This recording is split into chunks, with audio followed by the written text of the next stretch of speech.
of Practice Listening Test 3. Section 1. You have just arrived at the student hostel where you will live during the term. The manager is explaining the rules and another student is asking questions. Listen to the conversation and complete the form. First, you have some time to look at questions 1 to 5 on the Student Hostel Charges for Meals form.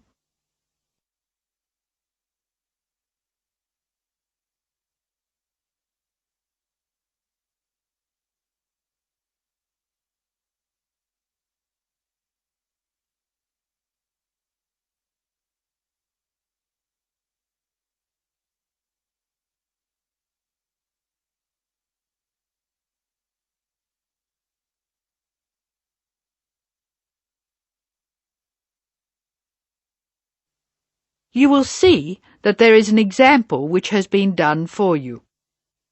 The conversation relating to this will be played first.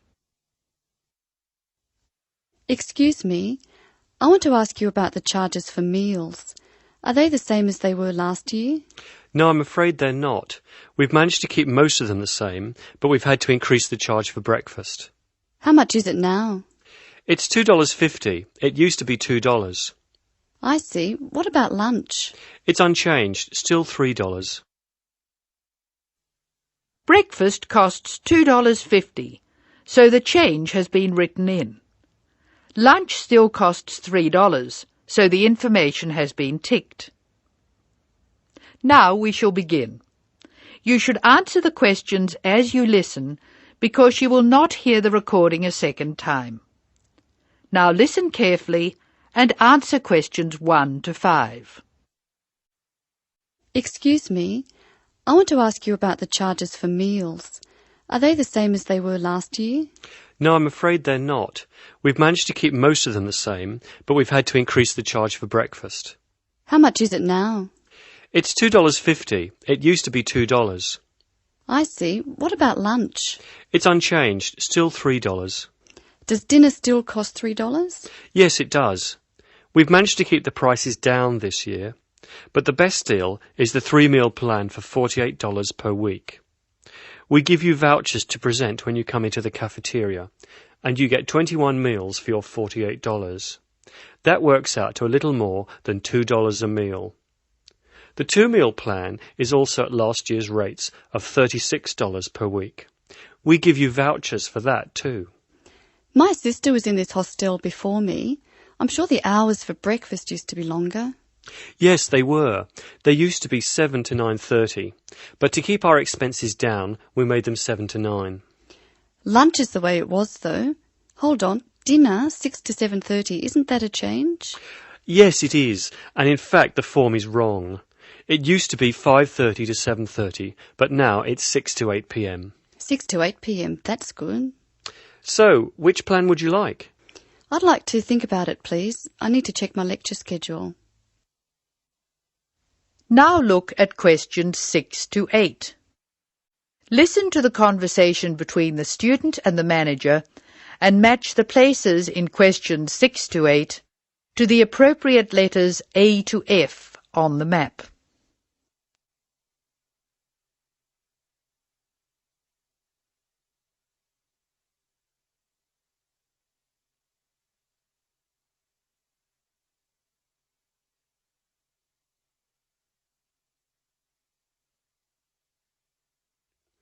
Can you tell me how to get to my room, please? Of course.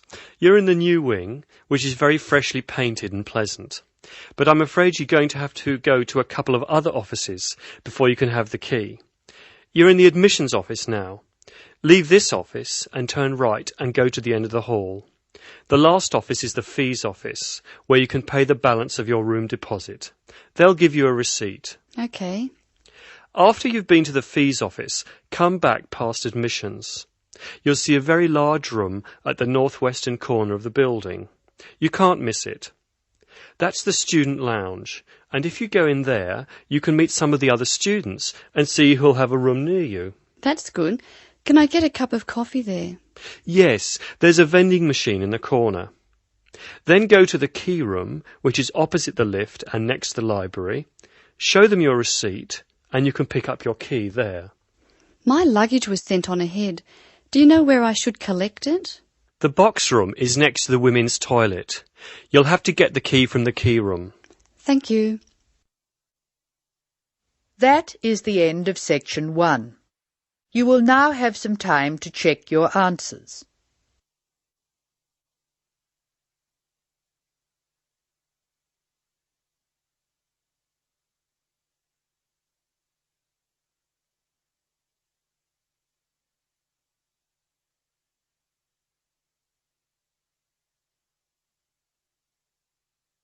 Now turn to section 2. Section 2. You are going to hear a teacher helping high school students visiting from an overseas school to fill in a school excursion permission note. First look at questions 9 to 16.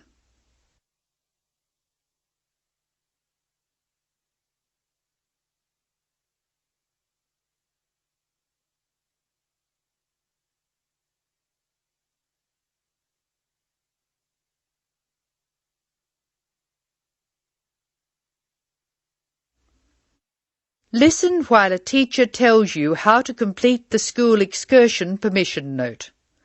Write no more than 3 words or numbers for each answer. Good morning, students. My name is Mrs. Brown, and I'm in charge of the school excursion next week. Please take out your school excursion permission note so you can fill it in. For insurance purposes, this note must be signed by your guardian or the group leader.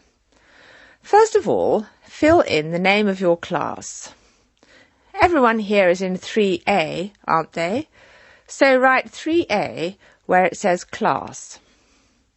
We're going to the Blue Mountains, which is great. So this is the school excursion to the Blue Mountains. The day we leave is Monday. That's Monday, June 10. We are travelling by bus all the way, so we don't have to worry about changing trains or anything like that. The bus will leave from the front gate at 8 a.m. I know we usually use the side gate, but because of the roadworks we will be using the front gate when we leave. However, when we return, the roadwork will be complete, so we'll use the side gate. We expect to be back at 6 p.m. It's going to be a lovely day. Your teachers will give you tasks to do when we arrive. We'll provide fruit and fruit juice on the bus, but you must bring your own lunch. While we're on the excursion, we'll be moving around a lot in some fairly rough country. Be very careful to wear strong shoes. It's very important that you look after your feet very well. Now, does anyone have any questions they want to ask? Now look at questions 17 to 19.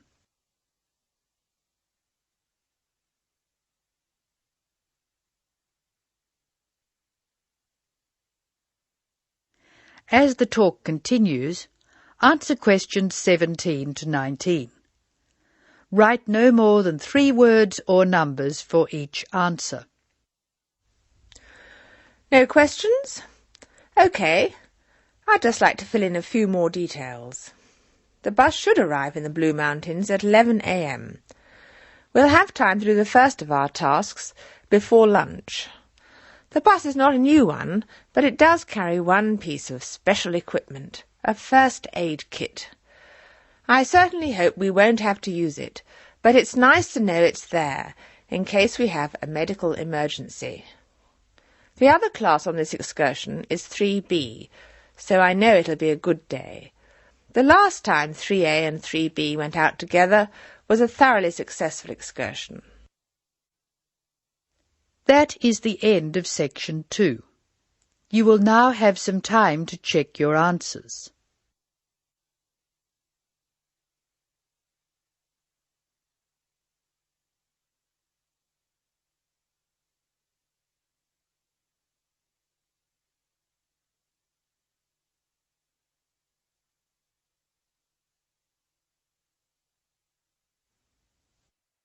Now turn to section 3.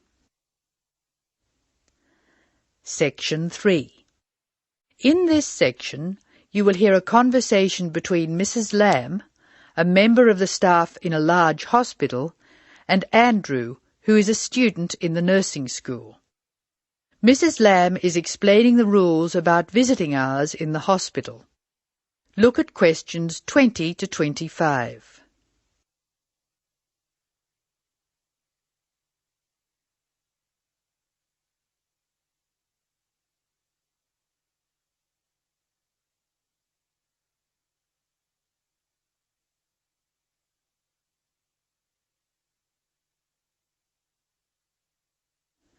Listen to the first part of the conversation and answer questions 20 to 22. Complete the table showing when visitors may go to the different parts of the hospital. Hello, Andrew. I believe you want to know about visiting hours. Yes, I do, Mrs. Lamb. I have to fill this form out, and I'd like to have some idea why the different parts of the hospital have different times for visiting. I see. Well, let's start with an obvious one. Intensive care. People in intensive care are very sick indeed, and for that reason, we say that visitors can come between 6 a.m. and midnight. I can understand that.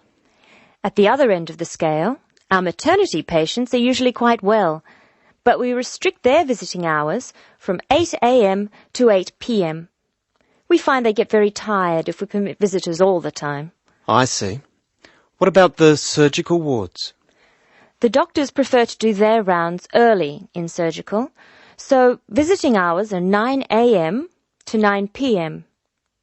Surgical patients are often on very heavy painkillers, and they aren't really very good company for their visitors. But surely the visitors come to cheer up the patient, not the other way round. Of course. And often the visitors are able to help the patient a lot. That's why we allow visitors all day, the full 24 hours in the emergency ward. They help comfort the patient while they're waiting to be diagnosed. In the second part of the discussion, Andrew will ask Mrs. Lamb about the people who are allowed to visit patients. Look at questions 23 to 25 first.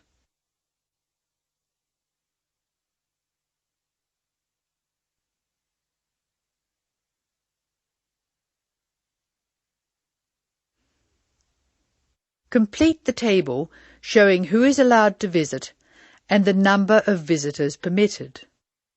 Use the letter A to show that adults may visit, E to show that everyone may visit, and I to show that only immediate family may visit. Of course, it's not just everyone who can visit a sick patient. People in intensive care can only be visited by their immediate family. What's more, we only allow 2 people in at any time. We let children of the immediate family in to visit people in intensive care, but we don't like to do it. It's very hard on the children, and it may distress the patient. However, if the patient asks for the child, and the family agrees, that's okay. What about children in maternity? Of course we let them in. They're very pleased to see their mothers. The rule in maternity is everyone may visit, up to 6 people at a time. The maternity ward is quite sociable after all. The surgical ward must be different. It is indeed. We don't allow children in the surgical ward because of the danger of infection. And as you know, we restrict the hours. There are a lot of procedures which must be carried out on surgical patients, and we only let 2 visitors come in at a time. And in emergency, people are allowed to visit all the time? Oh yes, we rely on patients' relatives to be there for them, and we permit everyone to visit the emergency department at all hours. However, we restrict it to 3 visitors for each patient. Otherwise, the room just gets totally crowded. Now listen to Mrs. Lamb explaining where Andrew will spend the first week of his training. Circle 2 letters. An example has been done for you. Look at questions 26 and 27.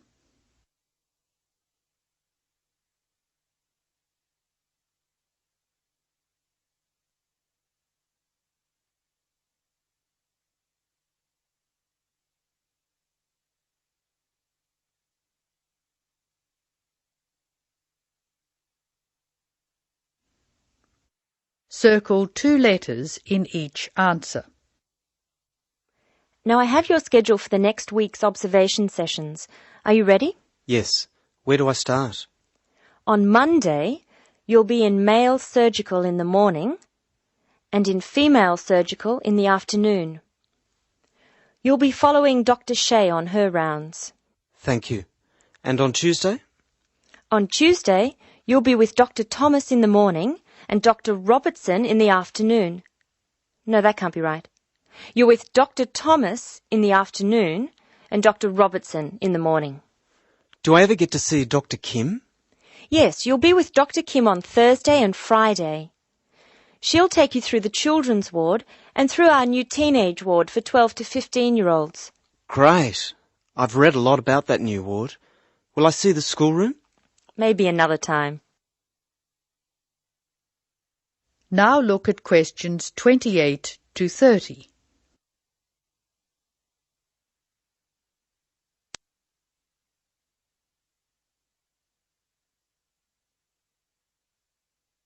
Now answer questions 28 to 30. Write no more than 3 words or numbers for each answer. And what will I do on Wednesday? On Wednesday, you'll join the other students for lectures. You'll be in the Redmore lecture room between 8 and 10 a.m. and later between 2 and 3 p.m. Thank you. Do you know how big my class is? The intake this term is 200 first-year students. I'm pleased to say about 1/3 are men, which is good. Nursing used to be an almost entirely female occupation. I know. My father trained as a nurse, and he was considered very unusual. Is he still working as a nurse? Yes, he's working in a hospital in the country. I guess I just wanted to follow his example. That is the end of section 3. You will now have some time to check your answers.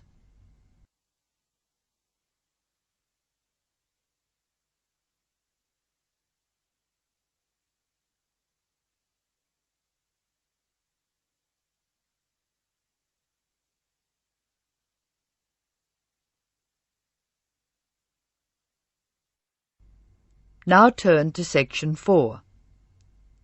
Section 4. You will hear an extract from an introductory talk given to a group of students who have just entered a university residential college. The speaker is the principal of the college. Listen to what the speaker says and answer questions 31 to 37. First, you have some time to look at questions 31 to 37.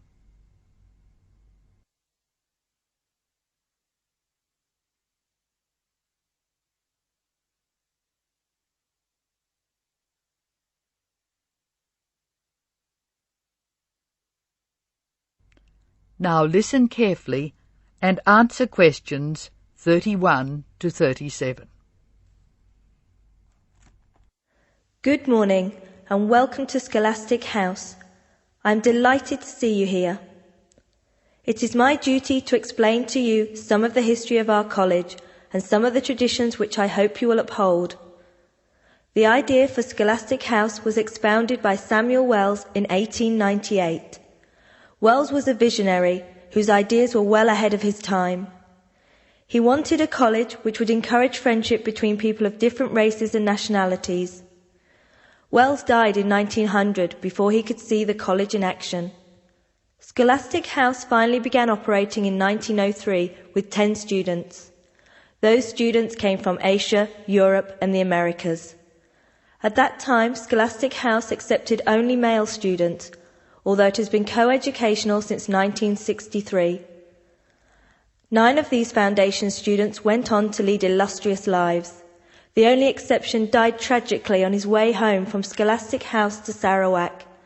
He had only recently graduated with an honours degree in law, and he was robbed of a brilliant future. The other 9 students, as I said, led very fulfilling lives. 3 became political leaders, 3 became doctors. Perhaps the most famous graduate became a university teacher and was responsible for the introduction of modern teaching training methods in his country. Two of the original group became senior engineers and went on to deeply influence the way the water systems of their country were exploited. The college ran into hard times during the period of the Great War, 1914 to 1918, when the charter of the college was interpreted to mean that neither students nor staff could take part in the war effort. Many people felt that this indicated a lack of national spirit, and the walls of the college were frequently marked with graffiti. Meantime, outside the college, tens of thousands of young men went away to fight in Europe, never to return. The college was building a reputation for learning and for tolerance of opposing views. Scholastic House debate and discussion nights were open to the public in 1927 and have been available to anyone who wishes to attend ever since. It is a proud tradition of the college that any view may be expressed, provided that it can be defended intellectually. Over the years, topics which were controversial at the time have been discussed and debated. Now look at questions 38 to 40.